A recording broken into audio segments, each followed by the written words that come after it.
Consider these chilling numbers. In 2020, mass shootings in the United States surged to 610 incidents from 414 the previous year.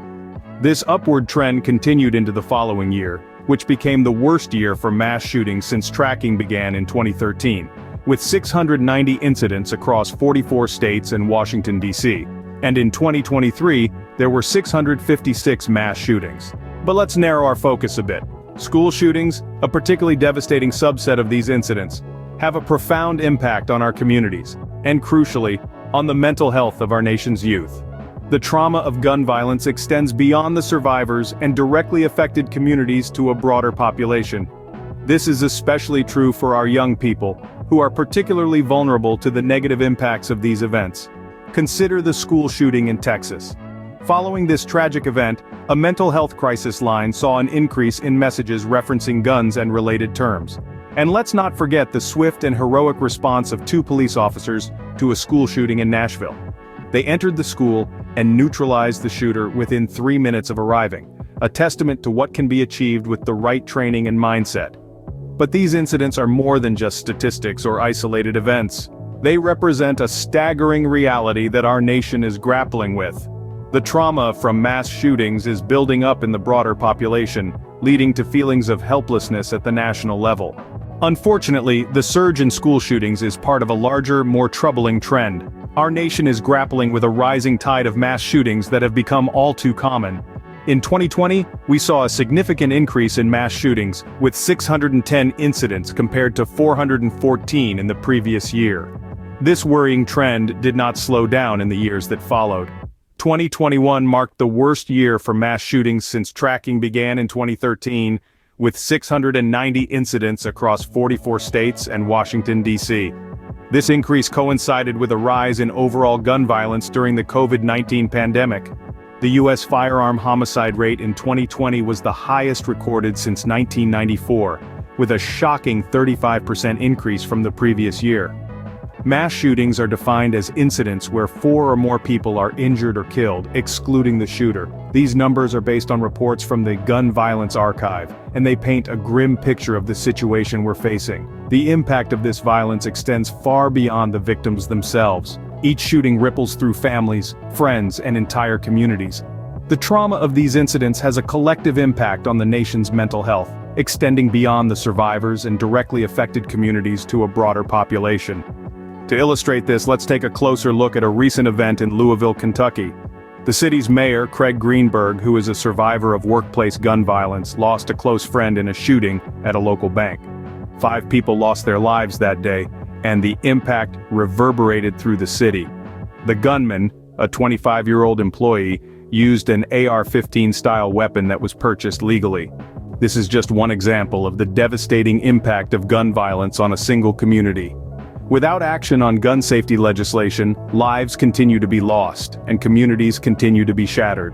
This wave of violence is more than a series of isolated incidents. It's a national crisis that needs to be addressed. We must remember that behind each statistic is a human life, a story cut short, and a community in mourning. As we grapple with internal violence, external threats continue to evolve. Emerging from the cold expanses of Russia is a new weapon, one that could potentially change the face of modern warfare. This isn't a missile, a tank, or even a cyber weapon. This is something that reaches far beyond our atmosphere, into the very void of space itself. Russia has reportedly developed a weapon with the chilling ability to disable US satellites. Picture this, our eyes and ears in the sky suddenly going silent. The implications of such an act are staggering. Civilian communication, GPS, surveillance, and military command and control could all be disrupted in an instant. This isn't some science fiction scenario. Former CIA Director Leon Panetta has issued a stark warning about the potential for this kind of satellite sabotage. Though he spoke in hypothetical terms, the mere possibility of such an attack is enough to send chills down the spine of any security expert. Satellites are integral to our modern way of life. They guide us to our destinations, allow us to communicate across vast distances, and provide vital surveillance for our military. A successful attack on these systems could plunge us into a technological dark age. But this isn't just about the potential chaos such a weapon could cause. The use of such a weapon would also represent a significant escalation in international tensions. It's worth noting that any attempt to interfere with satellites would likely violate the 1967 Outer Space Treaty, an agreement that prohibits the placement of nuclear weapons or any other weapons of mass destruction in orbit around Earth. So, as we continue to navigate our way through the complex terrain of the 21st century, it's clear that we must keep one eye on the stars. After all, the next major threat may not come from our fellow humans on Earth, but from the cold, silent vacuum of space. The use of such a weapon would be a significant escalation, likely violating the 1967 Outer Space Treaty. Back home, the nation's capital isn't immune to the violence. In recent times, Washington, D.C. has witnessed a spate of shootings that have reverberated through the community, leaving a trail of grief and despair.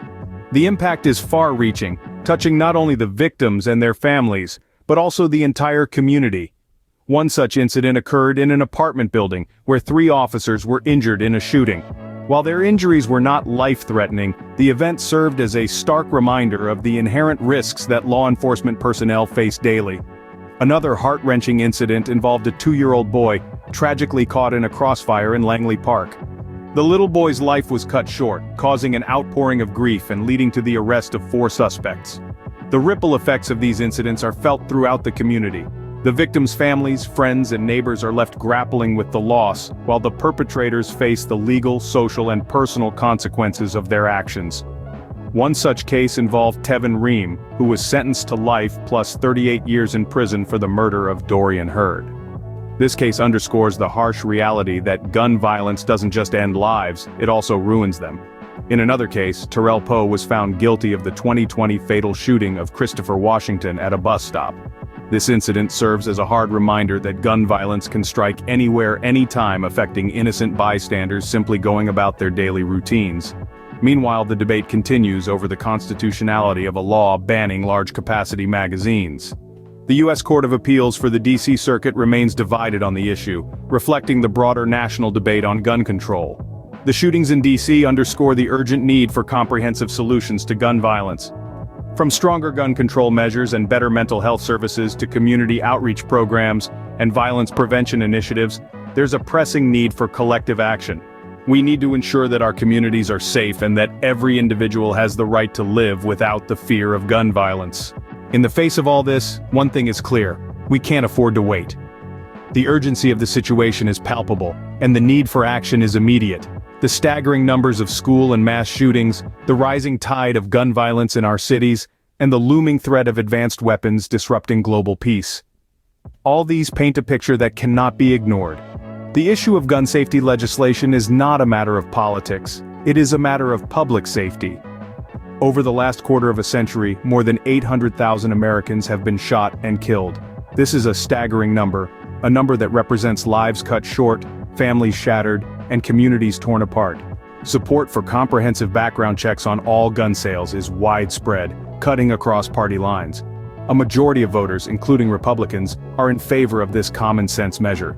This is not about infringing on rights, it's about protecting lives. It's about ensuring that guns don't end up in the wrong hands, about closing loopholes that allow firearms to flow across state lines unchecked. But despite this overwhelming support, progress has been slow. It's clear that the voices calling for change need to be louder, more insistent. That's where you come in. Reach out to your representatives, let them know that this issue matters to you. Demand action, and hold them accountable if they fail to deliver. We can't afford to be complacent, we can't afford to be silent, we can't afford to wait. The cost of inaction is simply too high. It's time to turn the tide on gun violence. Together, we can make our schools, cities, and nations safer.